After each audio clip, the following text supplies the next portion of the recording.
ഇവിടെ ശ്യാംബാബു പറഞ്ഞു വെച്ചതുപോലെ തന്നെ തന്ത്രങ്ങൾ പലവിധമാണ്. പണമാണ് വലുത്. ഈ കെ എം ഷാജി മുമ്പ് മതമാണ് എന്ന് പറഞ്ഞതുപോലെ തന്നെ ഇവിടെ ഈ പിണറായി വിജയനും നമുക്ക് മാറ്റി നിർത്താം.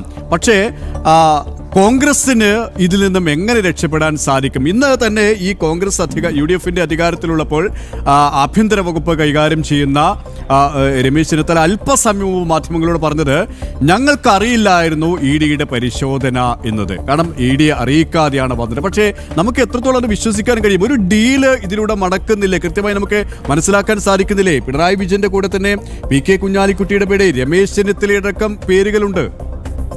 KP, നമ്മൾ ഈ സുരേഷ് ഗോപിയുടെ സൂപ്പർ ആക്ഷൻ സിനിമ പോലെയൊക്കെ പിന്നെ പറന്നിറങ്ങി റെയ്ഡിന് പോയാൽ ഇത്തരം സംഭവങ്ങളൊക്കെ ഉണ്ടാകും. സ്വാഭാവികമായിട്ടും ഒരു സംസ്ഥാനത്ത് ഇത്തരം റെയ്ഡിന് പോകുമ്പോൾ ഇപ്പോൾ PFIയുടെ തീവ്രവാദികളെ പിടിക്കാൻ ഇറങ്ങുമ്പോൾ നിങ്ങൾ സംസ്ഥാന സർക്കാരിനെ അറിയിച്ചിട്ട് വരണമെന്ന് ആരും പറയില്ല. പക്ഷേ ഇതുപോലെയുള്ള പൊളിറ്റിക്കൽ നേതാക്കന്മാരെ, കേരളത്തിൻ്റെ മുഖ്യമന്ത്രിയായിരുന്ന ഒരു വ്യക്തിയുടെ വീട്ടിലൊക്കെ പോയി ഒരു അന്വേഷണം നടത്തുമ്പോൾ ഒന്നുകിൽ അന്വേഷണത്തിന് വരുന്നതിന് മുമ്പ് അറിയിക്കുക, ഇല്ലെങ്കിൽ പോട്ടെ അന്വേഷണം കഴിഞ്ഞ ശേഷമെങ്കിലും അവിടെയുള്ള ഉദ്യോഗസ്ഥർക്ക് പോലീസ് സംരക്ഷണം കൊടുക്കണമെന്ന് EDക്കോ അല്ലെങ്കിൽ കേന്ദ്ര സർക്കാരിനോ അല്ലെങ്കിൽ പോട്ടെ ഏജൻസിക്കോ ആവശ്യപ്പെടാം. അത്തരത്തിലൊരു ആവശ്യം ഉന്നയിച്ചില്ല. അതുകൊണ്ട് തന്നെ അവിടെ തീർന്നു. സംസ്ഥാന പോലീസിന്റെ ഭാഗത്തുനിന്ന് എന്തെങ്കിലും തരത്തിലുള്ള വീഴ്ച ഉണ്ട് എന്നുള്ള ആരോപണം അവിടെ തീർന്നു. ഞാൻ പറഞ്ഞു വരുന്നത്, ശ്യാംബാബു കുറേ നേരത്തെ പറഞ്ഞു വന്നല്ലോ, ഇത് ചെറിയ കളിയാണ് എന്ന് ഞങ്ങളാരും വിശ്വസിക്കില്ല, ഞാൻ വിശ്വസിക്കുന്നില്ല. കാരണം ഇതിൽ 1.72 കോടി രൂപയുടെ അഴിമതി അല്ല നടന്നിട്ടുള്ളത്.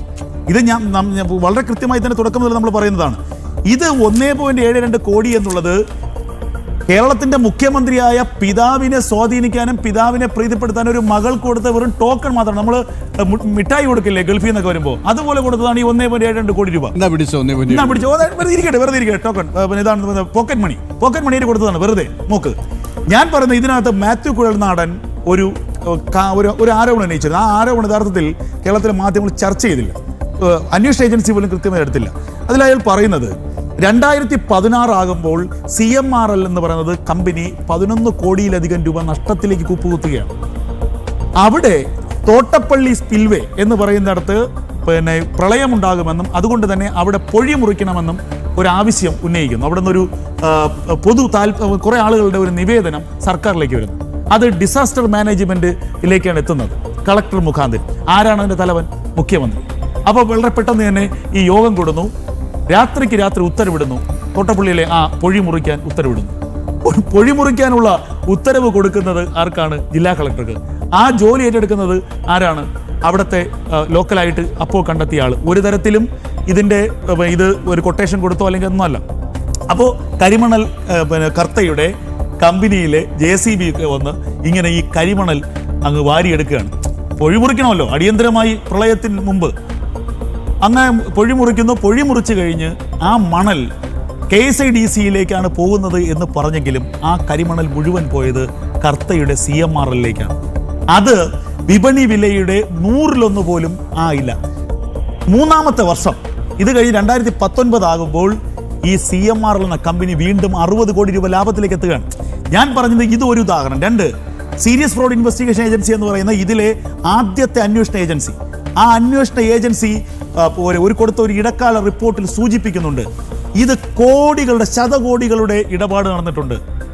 ആ ഇടപാടിന്റെ ഒരു ചെറിയ ഭാഗം മാത്രമാണ് ഈ 1.72 കോടി രൂപ. ഇതിൽ അവസാനിച്ചിട്ടില്ല. ഇത് കൊടുത്തത് എന്തിനാണ്? ഈ കൊടുത്തത് വീണാ വിജയൻ അല്ല കൊടുത്തത്. വീണാ വിജയന്റെ എക്സോളജി കമ്പനിക്ക് പേരിൽ കൊടുത്തിട്ടുണ്ടെങ്കിൽ പോലും ഇത് അതിനൊന്നുമല്ല, മറിച്ച് അവിടെ ഒരു പവർ ഹൗസ് ഉണ്ട്. പിണറായി വിജയൻ എന്ന കേരളത്തിന്റെ മുഖ്യമന്ത്രിയുണ്ട്. ആ പവർ ഹൗസിനെ സ്വാധീനിക്കാൻ മകൾക്ക് കൊടുത്തതാണ് ഈ തുക. അതിന്റെ ഒരു ചെറിയ അറ്റം മാത്രമാണ് പുറത്തു വന്നതെന്ന് അന്വേഷണ ഏജൻസി കണ്ടെത്തിയിട്ടുണ്ട്. അതുകൊണ്ട് തന്നെ 100 കണക്കിന് കോടി രൂപ ഇതിൽ കരിമണൽ കർത്തയുടെ കയ്യിൽ നിന്ന് പലർക്കായി പോയിട്ടുണ്ട്. ഞാൻ പറഞ്ഞ് രമേശ് ചെന്നിത്തലയ്ക്ക് കിട്ടിയിട്ടുണ്ടെങ്കിൽ അന്വേഷിക്കണമെന്ന്, 100% അന്വേഷിക്കണം. കുഞ്ഞാലിക്കുട്ടി കിട്ടിയിട്ടുണ്ടെങ്കിൽ അന്വേഷിക്കണം. ഏത് നേതാക്കന്മാർക്ക്, കേരളത്തിലെ ഏത് രാഷ്ട്രീയ നേതാക്കന്മാർക്ക് കൊടുത്തിട്ടുണ്ടെങ്കിലും അതേക്കുറിച്ച് അന്വേഷിക്കാൻ കേന്ദ്ര ഏജൻസി കഴിയും. പിണറായിയുടെ വീട്ടിൽ കയറിയ EDക്ക് കുഞ്ഞാലിക്കുട്ടിയുടെ വീട്ടിൽ കയറാനാണ് പാട്, അല്ലെങ്കിൽ രമേശ് ചെന്നിത്തല വീട്ടിൽ കയറാനാണ് പാട്. പക്ഷേ അതല്ല ഞാൻ പറഞ്ഞത്. ഇതിൽ രാഷ്ട്രീയ താല്പര്യങ്ങൾക്കപ്പുറം ഈ ശ്യാം പറഞ്ഞതുപോലെ കേരളത്തെ കാർന്നു തിന്നുകയാണ്. കേരളത്തിന്റെ വിഭവ സമ്പത്തിനെ മുഴുവൻ ചെറിയ ചില ആളുകളിലേക്ക് കേന്ദ്രീകരിക്കുകയും അത് കൊള്ളയടിച്ച് ചില പോക്കറ്റുകൾ ഊതിവീർക്കുകയും ചെയ്തു. കേരളത്തിലെ ഏറ്റവും വലിയ കൊള്ളയായിരിക്കും, കേരളത്തിലെ ഏറ്റവും വലിയ സാമ്പത്തിക അഴിമതിയായിരിക്കും ഈ കരിമണൽ കർത്തയുമായുള്ള പിണറായി വിജയന്റെ ബാന്ധവമെന്ന് അന്വേഷിച്ചാൽ മനസ്സിലാകും. 1, 2, 100 കോടിയൊന്നും ആയിരിക്കില്ല, അത് നമ്മൾ ഞെട്ടിക്കുന്ന തരത്തിലുള്ള കോടിയായിരിക്കും.